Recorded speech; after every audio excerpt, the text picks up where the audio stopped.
Fun fact, I've never used Apple Airpods. I just don't use an iPhone often enough, but I've heard enough about them to want them. By all accounts, AirPods are the simplest, most reliable Bluetooth earbuds on the market. And the Android world doesn't seem to have a solid alternative from one of the big names.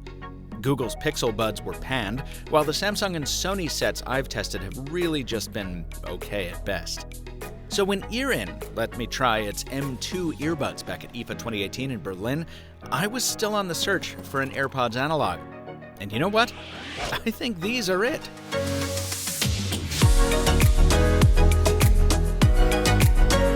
The wins here start with the carrying case, this aluminum capsule that everyone keeps asking me if I vape with.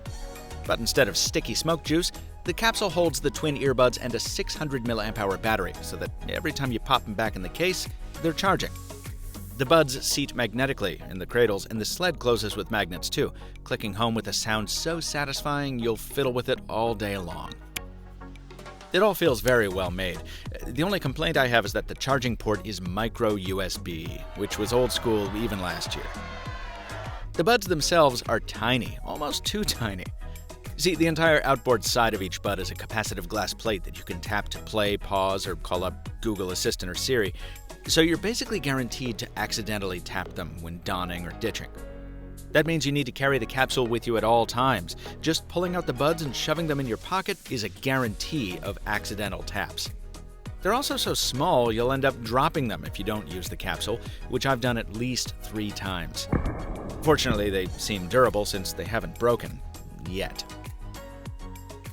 When they're in your ears, the M2s are as comfortable as in-ear buds can be, with tips whose comply foam material is heat-activated to conform to your ear canal. Neat thing about these, the buds are identical, so you won't find any left or right labels, and each is capable of serving as the master connection to the phone.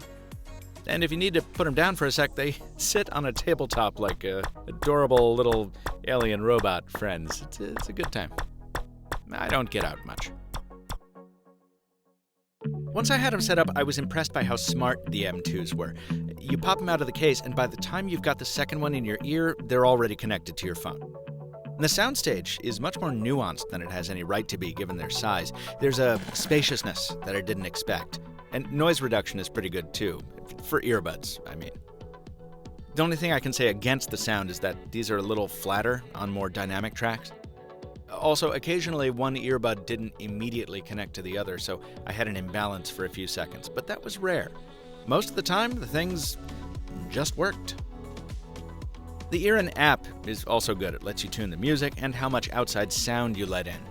I generally leave it in automatic, so when I pause the music, the acoustics of the outside world come in to replace it. That way I don't need to take the buds out to talk to someone. And battery life is very close to the advertised figures. A few months in, I'm getting 3 hours 45 minutes per charge of the buds. The capsule carries an additional 10 hours. Let's touch on drawbacks before we hit the price. I haven't enjoyed using the M2s for phone calls. Callers said I sounded far away and muddy. They're also splash resistant but not waterproof, and dang it, the logo shouldn't rub off this easily. Nitpicking? Not really. At $249, the EARIN M2s are about $100 more than the Sony and Samsung competition I've tested, and $70 more than Apple. But they're so much better than any other buds I've reviewed that I can't help but endorse them. These are as close as I've gotten to the fabled AirPod experience on Android so far. And given that they've held their price for over half a year now, it seems I'm not the only one who feels that way. Buy them if you want to treat yourself, or wait for the M3s and hope that price comes down.